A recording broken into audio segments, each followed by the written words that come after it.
show you what is changing in media consumption. It's very interesting for the broadcaster to have to make decisions from the analog time period to go to the future. And then I want to show you something about digital terrestrial television in Germany, especially DVB-T, and changing to DVB-T2. And then I want to speak about some words about the digital dividend 700 megahertz. It's a little bit different from Romania, I've heard. And then I want to give you some information about DAB Plus, what is going on in Germany, also in some parts of Europe. And also I would like to introduce you what is going on with the FM switch off in Germany. It's very important for us to move to digital DAB broadcast services for radio. Yes, you see, so many things have changed the last 5–10 years. Mostly, the younger people are interested in receiving some information, some contents via iPod, via iPhone, and so on. Mostly, they want to have access on mobile services and so on. Also, some changing in technical quality of TV, like standard TV, HD TV, and so on. You have heard about 4K TV, and we offer some different services, etc. All these changings are very expensive. Broadcasters have to spend a lot of money for investment to do every service, to do every distribution and so on, and they have to save money.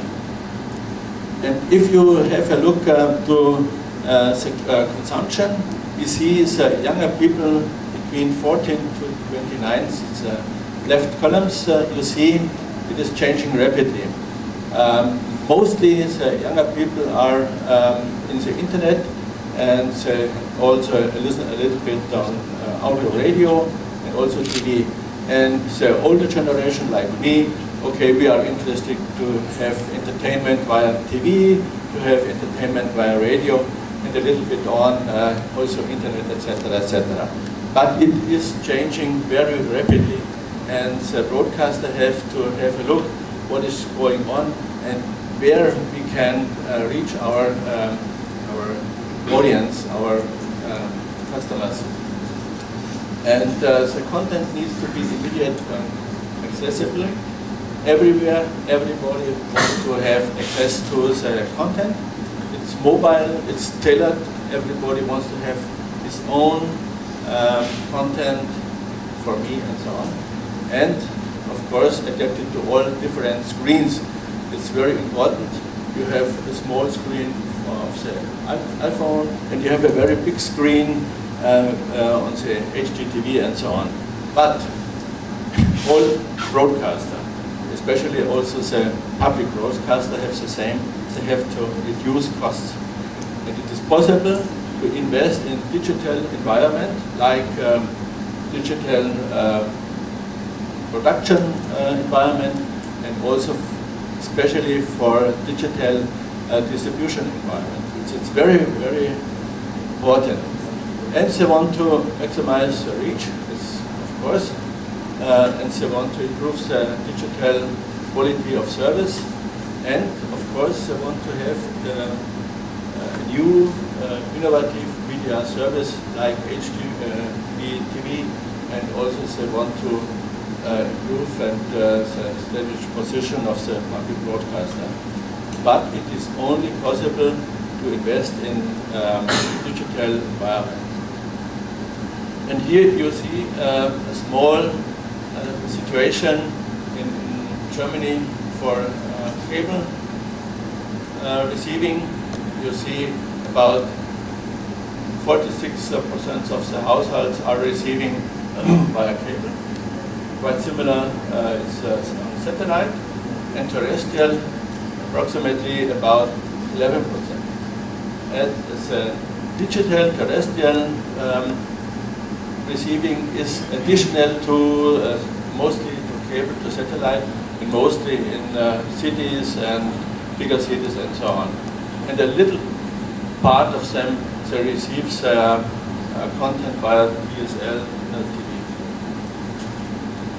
Here you see the increasing of the internet, the interesting of the internet.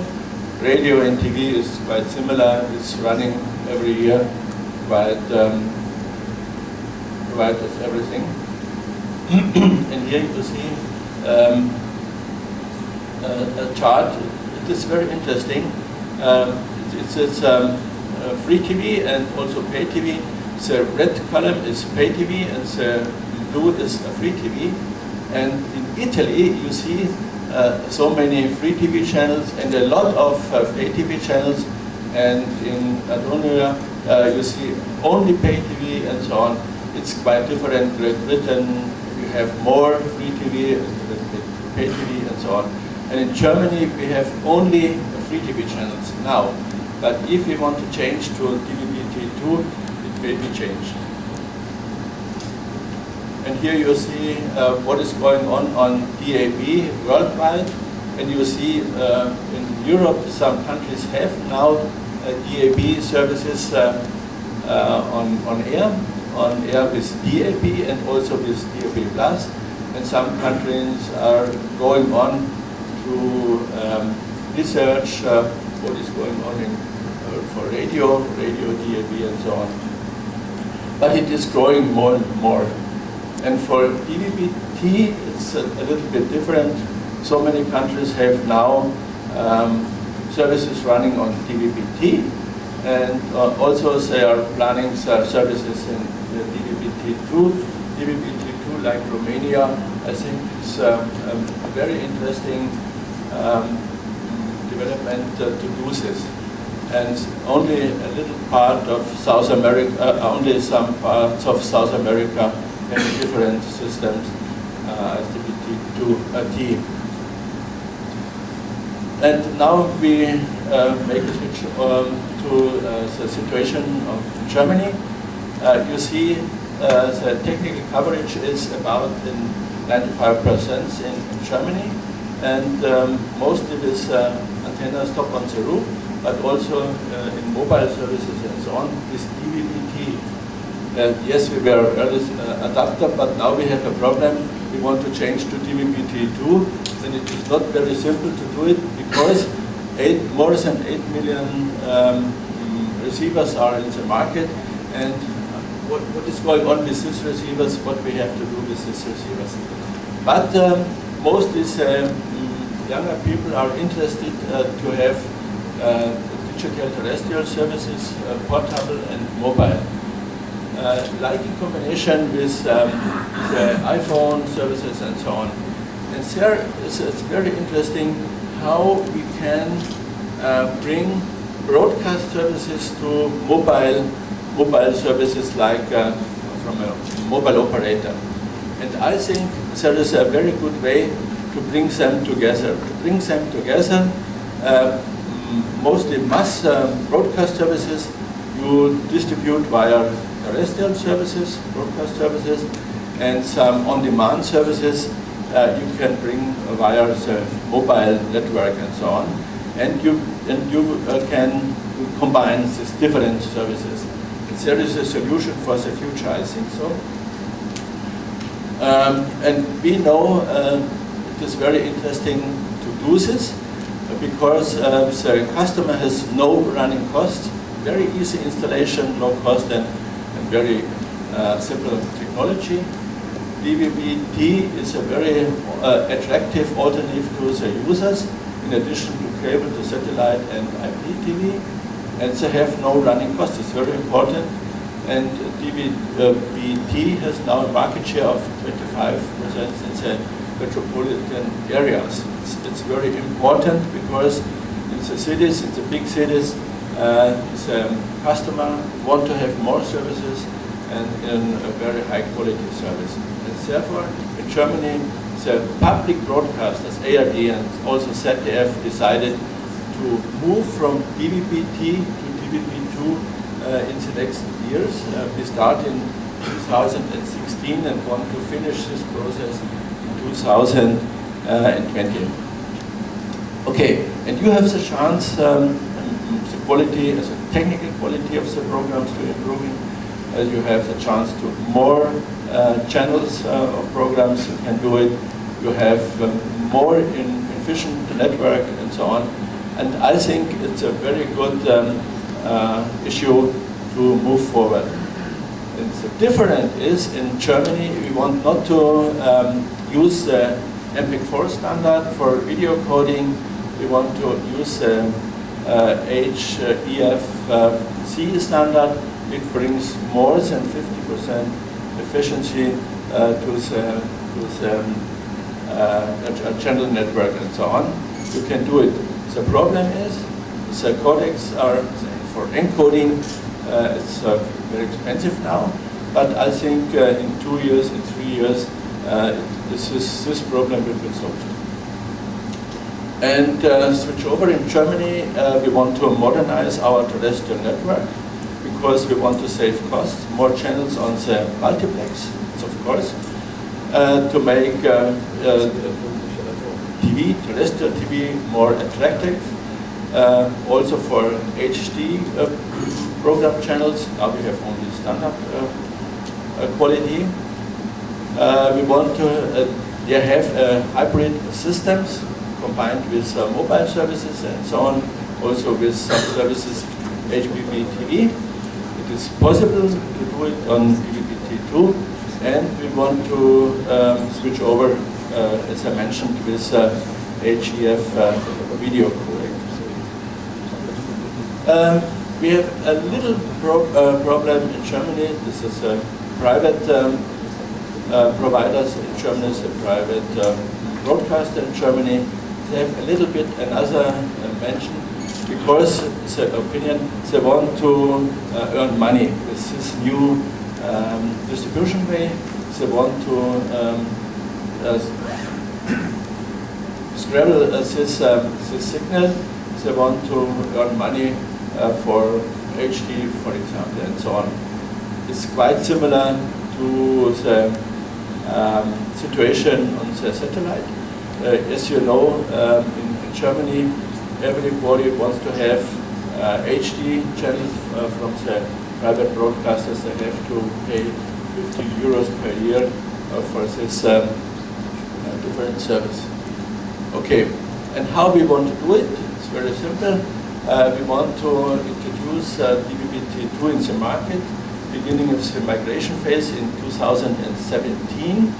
And we want to end the SD transmission by DVB-S.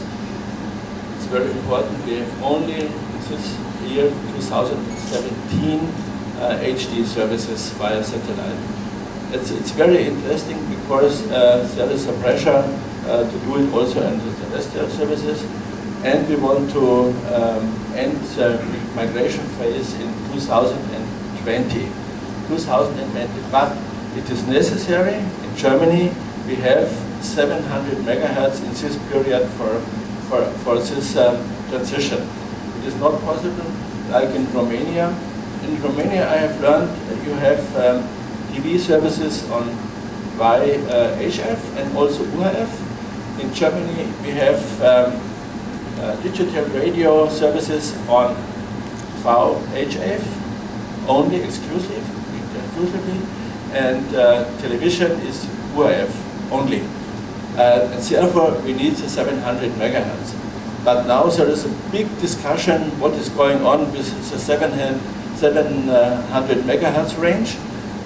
Mostly the regulator want to give a license to the mobile operators and want to earn money. But we have for the transition, we have to use the 700 megahertz in different parts. After this period, it is not necessary to have 700 megahertz. It will be possible to give 700 megahertz to the mobile operators, in combination with TV and also mobile services and so on. Yes, this is a transition period. It is now agreed with a public broadcaster and also with a private broadcaster in Germany. The transition from DVB-T to DVB-T2. And you see, you can do it a lot of more channels if you transmit with DVB-T2. Yes, and now the digital dividend, it's a big question. Because next year, you know, there is a worldwide radio conference in Geneva, and in this radio conference, the frequency range we will assign for mobile services, for mobile operators, will be assigned for broadcast and so on. And we are going to Geneva with one message. We want to give 700 megahertz to the mobile operators after the period of transition of DVB-T2. And I think it is running, it should be running. And we have a very interesting case study in Munich, in the Technical University in Munich. What is going on for broadcasting via LTE? It is technical. On the technical basis, it is possible to do this, but it is very expensive to do, to distribute broadcast services via LTE. The cost factor is more than 46%. It's 46% time more expensive to transmit broadcast services via LTE. You must know this. For the customer, it is very, very expensive, and also for the broadcaster, it's very expensive. And therefore, there is a decision to transmit broadcast services via terrestrial networks, broadcast networks, and if you have demand services, you can do it via mobile services.